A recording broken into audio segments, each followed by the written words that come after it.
18 juin 2020, 18 juin 2024. Et voilà 400 jours pour jour depuis l'arrivée au pouvoir d'Évariste Ndayishimiye, une arrivée au pouvoir par une victoire douteuse. D'aucuns, même dans son propre camp, étant convaincus qu'il avait perdu la présidentielle face à un certain Agathon Rwasa. Et c'est ce qui explique la suite des événements, car voilà, Évariste Ndayishimiye semble ne s'être jamais senti dans les bottes trop larges visiblement pour lui d'un vrai président de la République. 4 ans d'errement qui ont fini par mettre à genoux le pays. Le président mal élu a mauvais, voire pire président. Le pas a vite été franchi. Aujourd'hui, le pays vogue à volo avec tous les lecteurs au rouge et un peuple résigné dans un sort qui semble irréversible, quand le pouvoir a montré depuis longtemps son incapacité à trouver des solutions.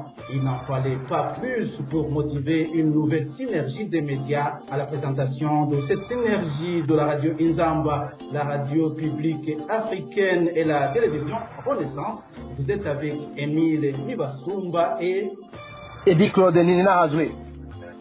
Et pour commencer, suivez notre éditorial avec Alexandre Niungeku.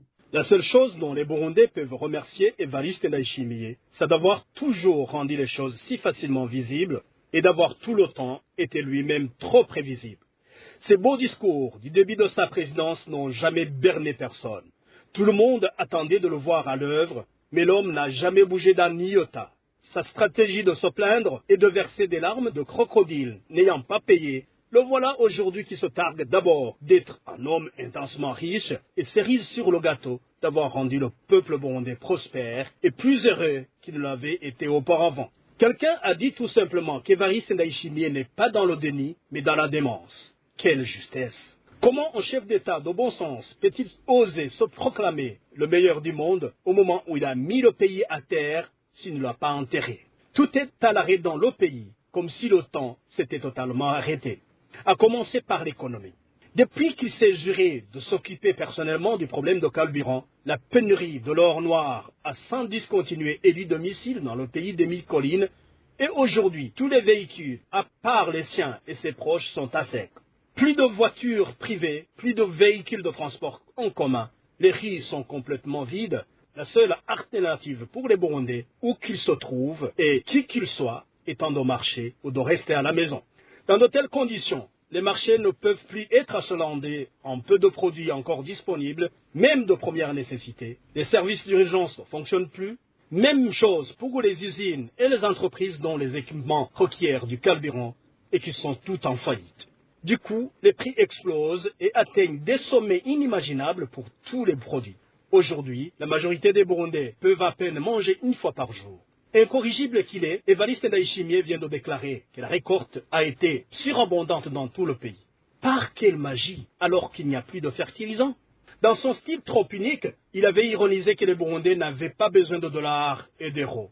Ironie du sort, c'est justement le manque de devises qui est la source de la grave crise économique de l'histoire du Burundi, avec des endémies qui ont pour nom corruption et détournement de fonds. Dans un pays sans électricité ni eau courante, un pays qui se recroqueville sur lui-même, en fermant unilatéralement et sans raison de ses frontières avec le Rwanda, que faut-il en espérer? Sur le plan sécuritaire, un climat d'insécurité s'est généralisé. Des assassinats ciblés et des enlèvements ont toujours accompagné le parcours du président dans une atmosphère rythmée par des explosions de grenades dans des espaces publics et des attaques armées. Les morts ne se comptent plus. Et comme si les victimes internes ne suffisaient pas, ne voilà-t-il qu'Évariste Ndayishimiye expédie les militaires de son armée dans des charniers en République démocratique du Congo, où nos soldats sont tués et capturés par dizaines, et poussant son cynisme au paroxysme, le même Ndayishimiye déclare qu'ensuite, il ne les connaît pas. Que dire de la politique, à part que l'opposition n'a autant été malmenée que sous le régime Ndayishimiye, avec le CNL comme cible privilégiée, tuant et emprisonnant ses membres à tour de bras, jusqu'à l'enlever à son leader, Agathon Rwasa, celui-là même que l'opinion a la conviction qu'il a gagné la dernière présidentielle, dont les résultats ont été maladroitement truqués pour faire passer Évariste Ndayishimiye. Le régime déclaré du parti unique lui ouvre grandement les portes à de nouvelles victoires sans gloire. Ce 18 juin, Évariste Ndayishimiye va sabrer du champagne dans la totale ignorance des milliers de Burundais qui croupissent injustement en prison, le fait d'une justice sous les ordres. Ceux qui ont purgé leur peine, ceux qui ont été graciés, les détenus politiques, les journalistes Florian Ilangavier et Sandra Muhoza, sans oublier la brave syndicaliste Emilienne Sibomana, la liste est trop longue pour les citer tous. Cher Évariste Ndayishimiye, il faudrait, et c'est peu dire, toute une encyclopédie pour passer en revue tous vos records abominables dignes de figurer dans le livre Guinness. Estimez-vous heureux qu'on ne parle pas du système éducatif insipide, du mécontentement des fonctionnaires au salaire qui frôlent le zéro, et bien d'autres laissés pour compte. Et comme le malheur des Burundais fait votre bonheur, eh bien, bonne fête. Merci Alexandre Nyungeko. Et puis spécifiquement au cours des 4 années au pouvoir, Évariste Ndayishimiye dans le domaine politique s'est nettement effrité au Burundi. Cela s'est matérialisé par le verrouillage de l'espace politique et la persécution sans relâche contre le principal parti de l'opposition, le CNL, par le ministère de l'Intérieur, avec des militants tués, d'autres abusivement emprisonnés. Les détails avec Joséphine Jones Nkunzimana. Depuis son ascension au pouvoir, il y a 4 ans, la situation politique ne s'est jamais améliorée.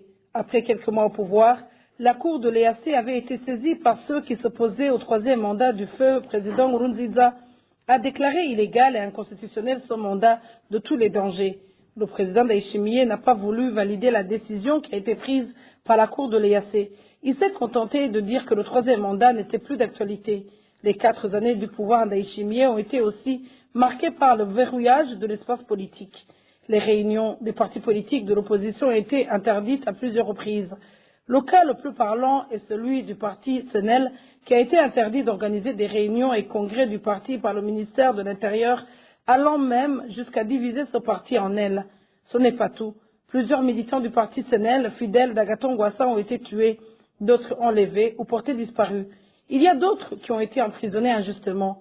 Les discours de haine ont continué à être tenus et propagés par les dirigeants du parti au pouvoir, le CNDD-FDD, à commencer par son secrétaire général, Révérien Dikouliyo. Cela s'est fait entendre dans des réunions tenues avec des jeunes Imbonerakure ou dans des rencontres du parti CNDD-FDD, voire même dans des enseignements dans certaines écoles du pays. Aujourd'hui, le parti CNDD-FDD est devenu parti État.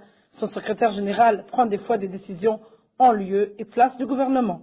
Merci Joséphine Jones Nkunzimana. Passons à l'économie qui s'est caractérisée par une crise sans précédent durant les 4 ans de pouvoir du président Évariste Ndayishimiye. À titre d'exemple, un dollar américain en 2020 se convertissait aux environs de 2800 francs burundais, tandis qu'aujourd'hui, un dollar se convertit à plus de 6000 francs burundais sur le marché parallèle, soit un accroissement de plus de 114%. Selon les taux de change officiels de la Banque centrale, un dollar américain équivalait à 1946 francs burundais en 2020, tandis qu'actuellement, un dollar américain vaut officiellement 2882 francs en moyenne, ce qui a par conséquent entraîné une pénurie répétitive des produits sensibles, dont les produits pétroliers, les produits bras-rôtis, le sucre ainsi que presque tous les produits importés.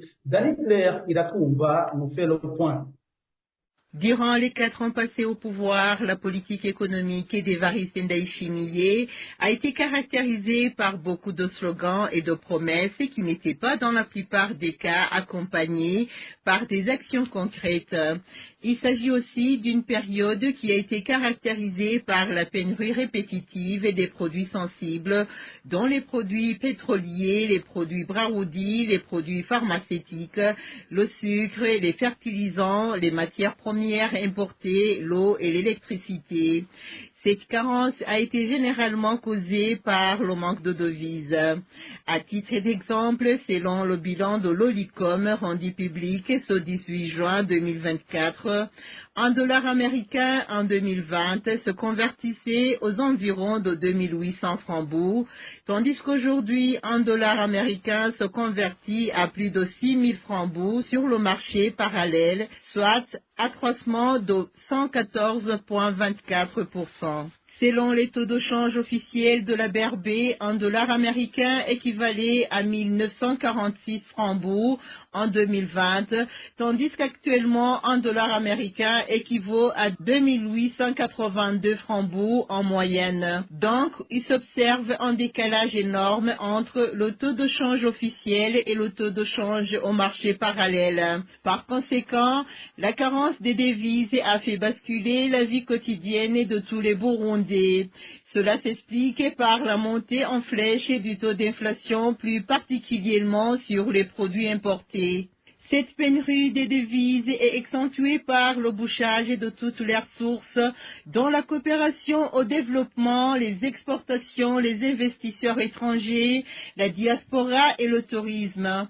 S'agissant des exportations, le bulletin trimestriel de l'Institut des statistiques et études économiques ISTEBU montre que les produits domestiques exportés au troisième trimestre de 2021 se caractérisaient par une forte diminution en comparaison avec la même période de l'année 2020. En effet, le total des exportations du troisième trimestre de 2021 s'élevait à 47,7 milliards de francs contre 142,4 milliards de francs au même trimestre de 2020. Par rapport au même trimestre de 2020, les exportations des produits domestiques du deuxième trimestre de 2021 enregistraient un recul de 66,5% environ. Le déficit de la balance commerciale du trimestre sous analyse s'élevait à 493,2 milliards de francs contre 325,5 milliards de francs au même trimestre d'un an avant, soit une détérioration de plus de 50%. Ainsi, le taux de couverture trimestrielle des importations par les exportations était de 9,4% contre 31,1% au troisième trimestre de 2020. La chute des exportations du trimestre analysé est tirée par la détérioration des exportations de l'or, du café, de la farine, de froment et du tabac. Mais cette détérioration au niveau des exportations est en grande partie attribuée aux non-exportations de l'or observées depuis le quatrième trimestre de 2020. Dans l'entretemps, le pays peine à mobiliser les devises dans un contexte de morosité économique. Les investisseurs étrangers viennent à compte-gouttes et évitent d'engager des capitaux consistants dans une économie fragilisée par la mauvaise gouvernance économique. Malgré les garanties des autorités, le climat des affaires est de loin d'être attractif. Les industries locales acquises en manque criant de matières premières et de ressources énergétiques pour fonctionner à plein régime. Sur le plan de la coopération bilatérale, les partenaires au développement s'indignent de la mauvaise gestion des financements, ce qui ralentit la mise en œuvre des programmes de développement. Merci, Danny Claire Idakumva.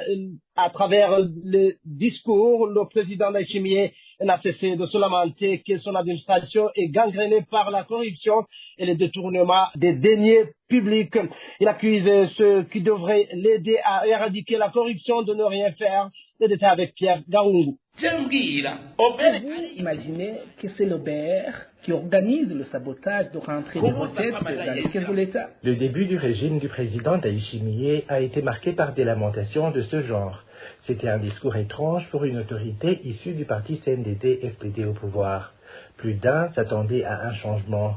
Le président Ndayishimiye a même annoncé de nouvelles mesures pour ceux qui détournent l'argent du contribuable. Le voleur qui sera attrapé doit d'abord rembourser l'argent volé dans les caisses de l'État. Avant, il y a ceux qui faisaient le choix d'aller en prison pendant 5 ans, sachant qu'il va profiter de l'argent volé après. C'est pourquoi ils ne craignaient pas de voler. Mais maintenant, je leur donne d'abord de rendre l'argent. Ta maison sera vendue pour rembourser l'argent. Puis, tu vas répondre de ton crime économique à la justice.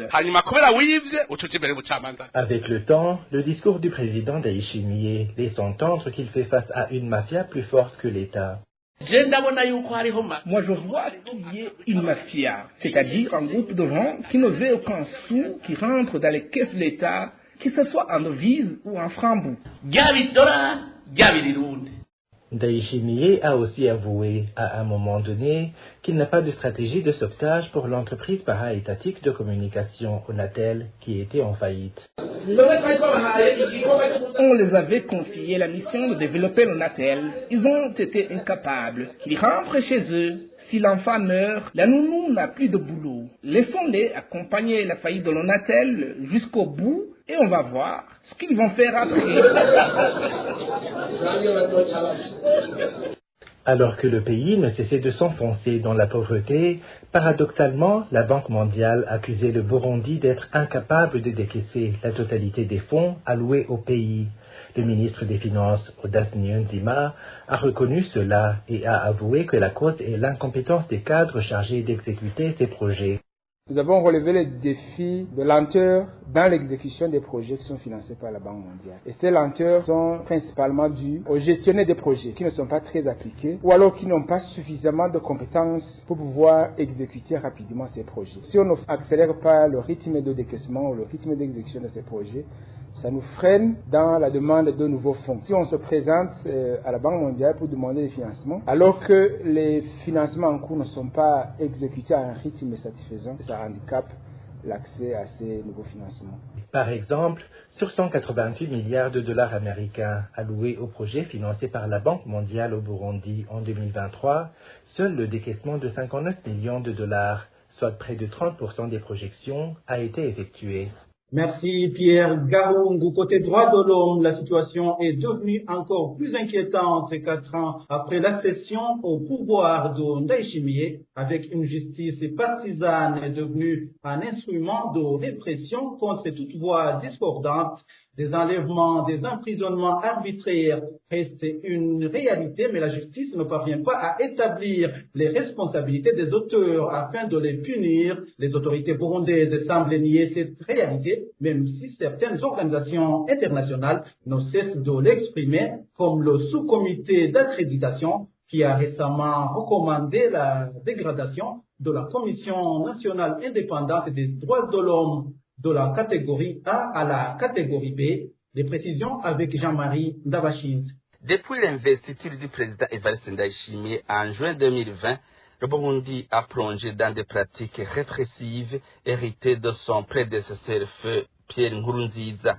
Les enlèvements et autres violations graves des droits humains, y compris les disparitions forcées, sont restés des problèmes persistants sous la présidence de Ndayishimiye. Plus de 560 corps ont été découverts dans la première année de sa présidence, soit en 2021, selon le rapport de SOS Torture Burundi. La campagne Ndondeza a recensé en 2021 plus de 60 personnes qui ont été signalées disparues. Certaines de ces disparitions étaient liées à des enlèvements effectués par des militaires agissant sous les ordres du colonel Ernest Musaba, responsable de l'enseignement militaire d'alors, et ses subalternes. Cette situation contraste avec des assurances données par Ndayishimiye. Depuis ce temps, ces exactions n'ont jamais cessé, les disparitions forcées continuent jusqu'à présent et les emprisonnements abusifs, s'ils font des fausses accusations persistent. Cela justifie par ailleurs si les populations dans les prisons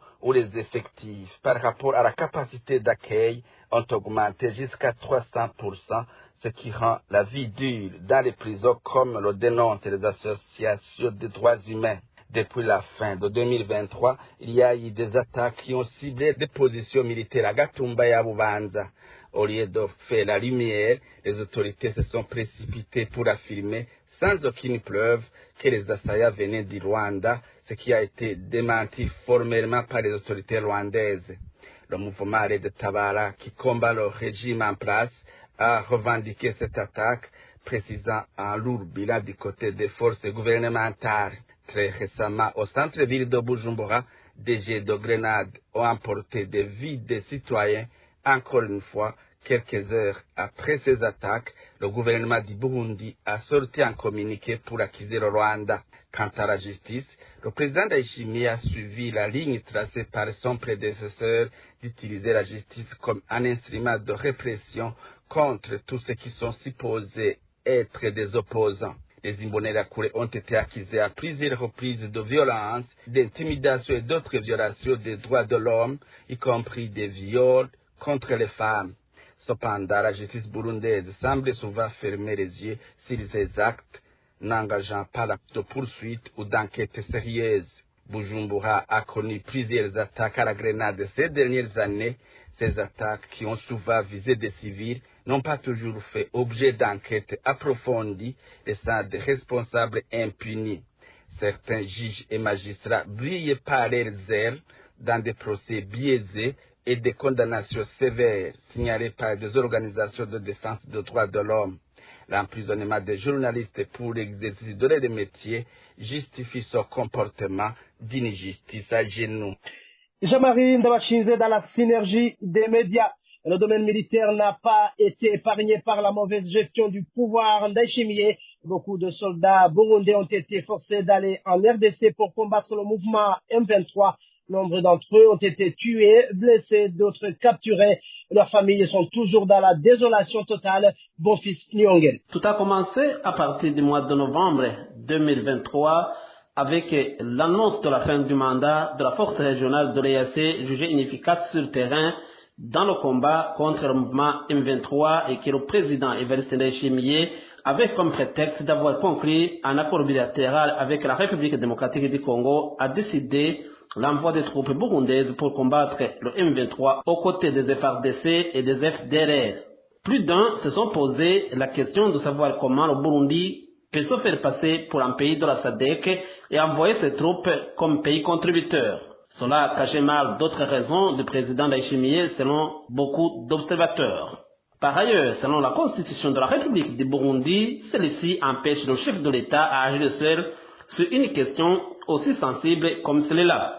Il est dit à l'article 256 de la Constitution de la République du Burundi que le président de la République doit consulter les instances habilitées et informer le Parlement et de façon détaillée, notamment sur les raisons de l'envoi de la force nationale, l'endroit et la période pour laquelle cette force sera déployée, ce qui n'a pas été fait. Une certaine opinion a déclaré que le président Ndayishimiye a littéralement foulé au pied la réglementation à la matière et a envoyé les militaires burundais sur le champ de bataille en RDC. Les militaires devraient combattre le mouvement M23 aux côtés des forces armées congolaises FARDC, les FDLR, mouvement connu pour avoir commis le génocide des Tutsis au Rwanda en 1994. Sur le champ de bataille, plusieurs militaires burundais, ses officiers subalternes, des sous-officiers, des hommes de rang ont été sauvagement tués, blessés, d'autres capturés par le mouvement M23 depuis novembre et décembre 2023 jusqu'à aujourd'hui. Les familles des victimes sont aujourd'hui dans la désolation totale. Les unes n'ont pas pu les enterrer dignement, les autres disent n'avoir pas de nouvelles de leurs qui sont des blessés ou des capturés. Et les militaires sont terrorisés pour une quelconque question en rapport avec ce déploiement des militaires burundais au Congo, mais également la population civile est constituée par des familles de militaires qui sont terrorisées pour ne poser aucune quelconque question en rapport avec le déploiement de ces militaires au Congo et de surcroît sous l'étendard uniforme des forces armées congolaises et FARDC. Merci, bon fils Nyongere. Le secteur éducation est l'un des secteurs qui n'ont pas cessé d'être politisés durant les 4 ans de pouvoir de Ndayishimiye. Nous sommes au point où les examens sont reportés pour que les élèves puissent aller accueillir un responsable du parti au pouvoir. Selon le mouvement MAP Burundi Buhire, cela a affecté la saveur de l'éducation. Le mouvement MAP Burundi Buhire parle entre autres d'un très bas niveau de la connaissance de la langue française. Je vous propose de suivre Libera Nibashira Kandi, c'est le porte-parole du mouvement d'action patriotique MAP Burundi Buhire. Les investissements ne représentent que 9,6%. Ce faible niveau des investissements dans le domaine de l'éducation se traduit par la détérioration des conditions d'accueil, le manque d'équipements et de consommables pour les laboratoires, le manque d'outils pédagogiques et affecte la qualité de l'enseignement et bien sûr le niveau des élèves. S'agissant de la qualité de l'éducation, les indicateurs restent faibles en raison des insuffisances de supervision due à un manque de moyens logistiques, des lacunes dans le renforcement des compétences des enseignants, des infrastructures scolaires appropriées et des insuffisances en matière d'équipement scolaire, matériel didactique et pédagogique adéquat. Le problème qui date de manque de bancs, pupitres, livres persiste malgré les nombreuses promesses non tenues par les autorités. La réforme école fondamentale a été évaluée par un cabinet burkinabé financé par l'UNICEF. Le rapport a été validé mais n'a jamais été rendu public et une façon de cacher l'échec, la réforme fut un fiasco. Les États généraux de l'éducation ont été organisés en 2022. Quelques bonnes idées ont été émises, mais qui sont restées lettres mortes. Le système éducatif burundais a été beaucoup plus politisé au cours des 4 dernières années, comme en témoigne le report des examens de ce vendredi dans la zone Kigwena et qui sont reportés pour samedi suite à la visite du secrétaire général du CNDD-FDD à Murunga. La proportion d'enfants incapables de lire et de comprendre un texte adapté à leur âge de 10 ans est estimée par la Banque mondiale, l'UNESCO et d'autres organisations à 96%, ce qui explique le niveau d'abandon et le redoublement élevé, soit 26% au fondamental et 17% au post-fondamental en 2019. Pour l'enseignement supérieur et universitaire, la réforme BMD n'a pas été comprise ni par les enseignants, ni par les autorités, encore moins les étudiants, et les conditions de travail des étudiants se détériorent au jour le jour. La conséquence est que le niveau a fortement baissé, et plus particulièrement le niveau en français est dramatique.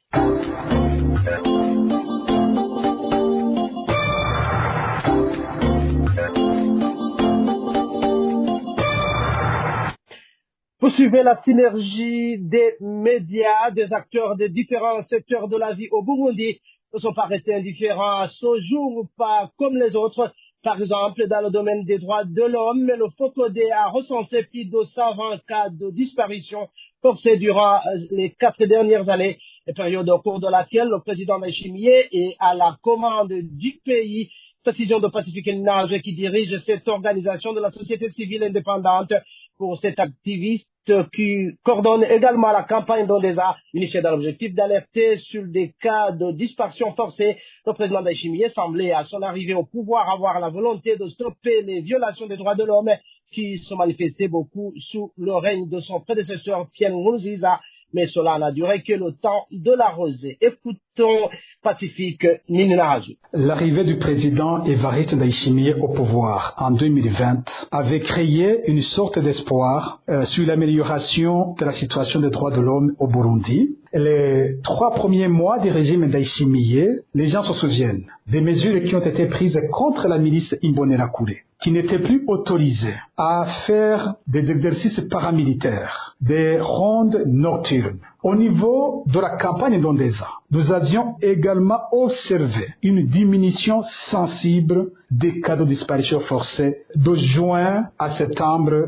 2020. Malheureusement, le dernier trimestre de 2020 nous a déçus. Tenez, en l'espace de 3 mois, nous avons enregistré 21 cas de disparition forcée opérés par le Service national de renseignement. En 2021, la situation a été catastrophique. Le renseignement militaire, communément appelé G2, a été introduit dans les enlèvements et les disparitions forcées des populations civiles. Un petit groupe d'agents du renseignement militaire a été utilisé pour des enlèvements dans toutes les provinces du pays. Au moins 60 personnes ont été victimes de disparitions forcées en 2021 et ces opérations ont été opérées par le renseignement militaire. En 2022, nous avons noté une diminution sensible des cas de disparition forcée. Seulement 4 cas de disparition forcée ont été enregistrés par la campagne d'Ondesa et il ils étaient opérés par le Service national de renseignement. En 2023, nous avons observé une nouvelle augmentation des cas de disparition forcée. 10 cas ont été enregistrés et tous étaient opérés par le Service national de renseignement. C'est en 2024 que nous nous inquiétons. Dans les 5 premiers mois de 2024, nous avons enregistré 30 cas d'enlèvement et de disparition forcée, dont 21 personnes qui n'ont jamais été retrouvées jusqu'ici, alors que les 9 qui ont été retrouvées avaient été enlevées et détenues secrètement par le Service national de renseignement, ce qui prouve que c'est le SNR qui est en train d'opérer les enlèvements et les disparitions forcées en 2024. Pacifique Nazwe dit aussi que la majorité des citoyens portés disparus est composée par des opposants au régime en place au Burundi et son défenseur des droits humains d'ajouter que les disparitions forcées sont actuellement opérées sur une allure très inquiétante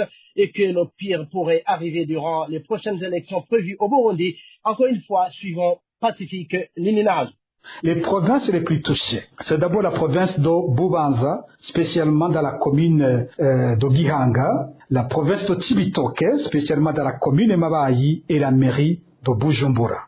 Les cibles restent les mêmes, des opposants politiques, des militants du parti MSD et du SNL d'Agatongwassa accusés de collaboration avec le Red Tabara. Les auteurs, c'est toujours le Service national de renseignement qui collabore avec la milice Imbonerakure et certains éléments de l'administration du territoire.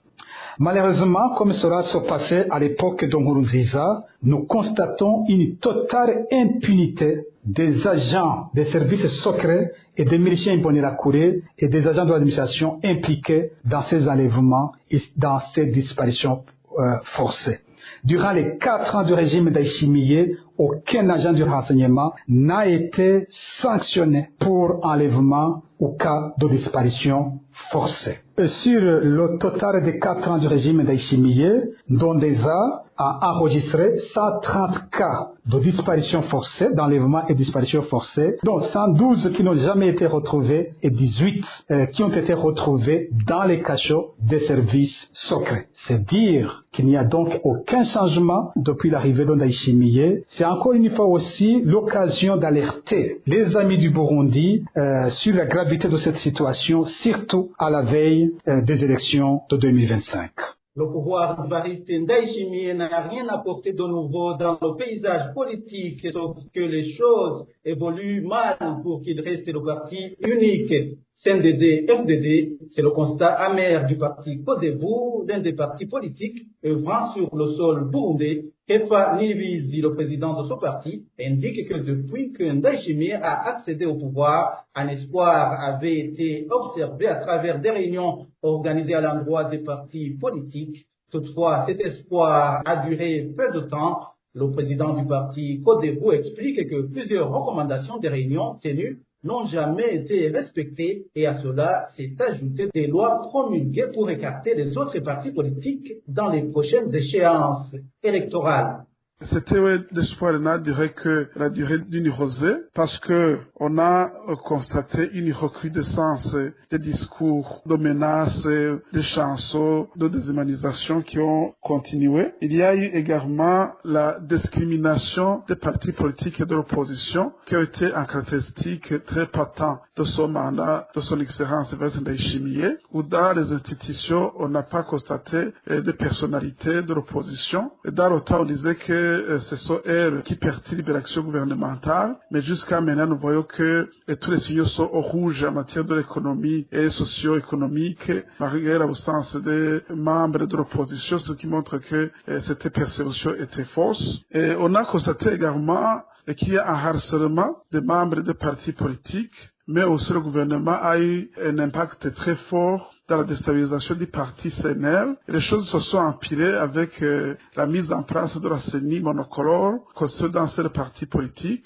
mais aussi d'un code électoral exclusif qui avait pour mission de mettre de côté les partis politiques qui ne sont pas représentés au gouvernement parce qu'on y a inséré beaucoup de cautions et on ne peut pas mettre de côté le fait que le travail qui a été fait par les partis politiques sous forme de propositions est parvenu à la présidence avec beaucoup de difficultés et même la séance qui avait été préparée pour qu'on puisse échanger là-dessus n'a pas eu lieu, ce qui nous a montré que finalement le travail abattu par les partis politiques n'a pas été considéré. Donc bref, on dirait que le mandat de son excellence Ndayishimiye n'a pas auguré de bonnes choses dans le domaine politique, mais on a perdu pire parce que l'intention du monopartisme s'agrandit du jour au lendemain, ce qui pourrait aboutir au pire de ce que nous voyons maintenant. Et la gouvernance et la lutte contre la corruption n'ont pas été érigées en mode de gouvernance ces dernières 4 années.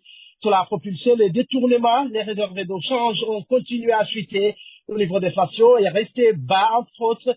C'est le constat de Faustin Ndikoumana, directeur national de l'ONG locale PARSEM. Selon lui, le gouvernement devrait engager le pays vers un avenir meilleur en profitant de la vision 2040-2060 pour tourner la page de l'histoire. Suivez Faustin Ndikoumana. Au niveau des réserves de change, qui a lamentablement chuté, on avait environ 2-3 mois, mais actuellement on a un mois, parfois en dessous des mois. Le stock au carburant, maintenant il n'existe même plus. C'est dramatique parce que le manque de carburant est en train d'arrêter le fonctionnement de tous les services de la vie de la nation. Accès à l'école, à l'hôpital, accès au bureau, circulation des biens, des personnes, des marchandises, des produits alimentaires, propriété à Mairie de Bujumbura. C'est devenu problématique. Le niveau d'inflation actuel bas, le chômage, le sous-emploi, lié au manque de projets à milliers d'irars, qui fait que après la période de culture, la population sombre dans un sous-emploi chronique. La rareté des produits de première nécessité, les boissons blarodies, le sucre, le carburant, tout cela est une évidence. Et au niveau des infrastructures, l'eau, l'électricité, les routes, les ponts, l'accès à l'Internet, les entreprises publiques aujourd'hui se sabordent une à une. Les entreprises privées travaillent en sous-activité suite aux problèmes d'accès à l'électricité. Donc tout cela est lié à une situation de gouvernance, de lutte contre la corruption qui n'a pas été érigée en mode de gouvernement. Les conséquences sont fâcheuses, le détournement est devenu monnaie courante, il a pignon sur rue, la méritocratie n'est plus d'actualité dans les services publics, la violation des droits de l'homme a pignon sur rue, et toutes les réformes que le gouvernement veut engager foirent parce que la corruption se généralise de plus en plus. Donc les 2 grands mots actuels, c'est le leadership qui a perdu le sens de l'État complètement et la corruption qui gangrène tous les secteurs de la vie nationale. Les institutions maintenant ne sont plus valorisées, n'ont pas été valorisées à la brigade. Certaines ont été supprimées en l'occurrence le ministère de la bonne gouvernance. L'impunité se généralise de la justice est paralysée. Il y a beaucoup de dossiers, de cas de malversation économique flagrant, évident, mais la justice n'ose pas au moins s'engager, même s'il y a des indices sérieux de culpabilité qui sont visibles. Quant aux actions de prévention, la déclaration des biens, pas respecter l'incompatibilité, l'accès à l'information, la transparence budgétaire, la digitalisation, autant d'éléments qui allaient soutenir la lutte contre la corruption. Je lance un appel au gouvernement de profiter de l'existence de la vision 2040-2060. Cette vision devait être une aubaine pour tourner la page de l'histoire. Les 4 ans de pouvoir du président Évariste Ndayishimiye n'ont pas apporté de changement en matière de liberté de presse au Burundi. C'est l'analyse du journaliste et directeur de la télévision Renaissance, Innocent Muhozi. Pour ce professionnel des médias, le règne de Ndayishimiye a été la continuité du harcèlement et de l'intimidation à l'égard des journalistes. Il souligne qu'il y a encore 2 femmes journalistes en prison pour des raisons infondées dans le but d'empêcher les journalistes de faire leur travail. Suivez plutôt Innocent Muhozi. Ça a été une continuité de ce qui était déjà à la Nkurunziza, les médias qui ont été détruits, brûlés, attaqués, etc. 2 de ces médias n'ont pas recouvré leurs locaux, leur matériel qui a été pillé, entre autres. Ceux qui ont tué, assassiné froidement Ndiéza Wahizi Christophe, caméraman de la RTNB, son épouse, les 3 enfants qui étaient en train de réviser leur cours chez eux, en plein après-midi, sorti de chez lui, assassiné devant sa maison, suivi de sa femme et de 3 enfants, n'ont pas été poursuivis. Ils sont pourtant connus, puisque c'était une opération de police connue, assumée d'ailleurs par le porte-parole de la police, qui prétendait que c'est des rebelles qui ont été neutralisés. L'enlèvement, la disparition forcée de Bigirima en agent, c'est toujours le flou le plus total, aucune poursuite. Les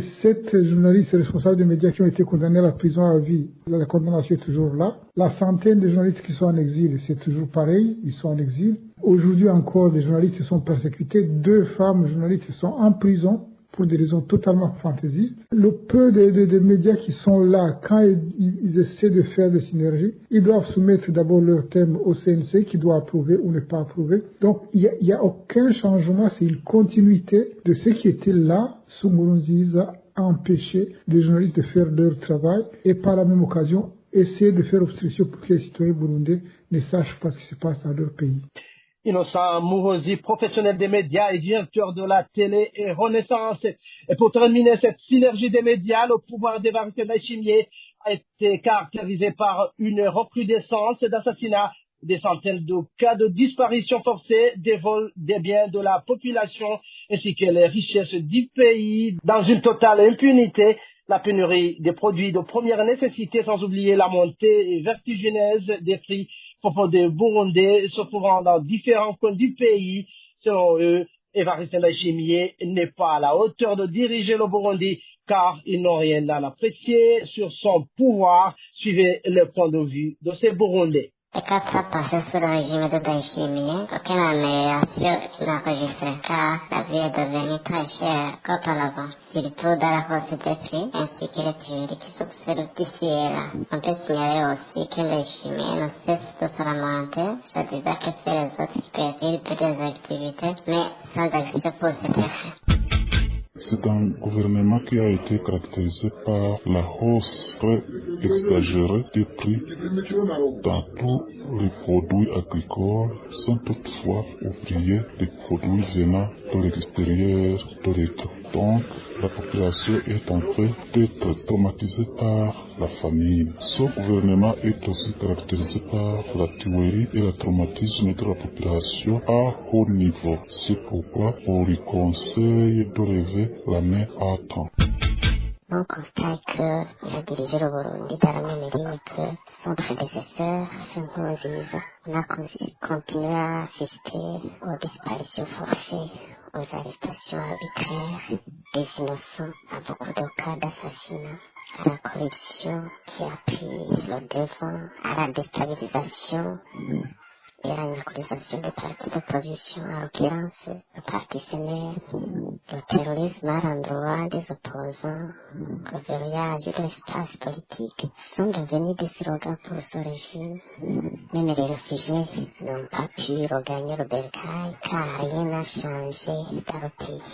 En plus, c'est la première fois dans l'histoire du Burundi que nous observons une hausse et une carence extrêmement élevée des prix des produits de première nécessité, notamment le carburant, les produits alimentaires. Pour ne citer que cela, le régime Ndayishimiye est déboussolé, le pays se trouve dans l'impasse. Ce qu'on peut dire durant ces 4 ans du régime du CNDD-FDD avec le président Évariste Ndayishimiye, c'est la ségrégation, l'égocentrisme et la discrimination politique. Ils ont discriminé les autres partis.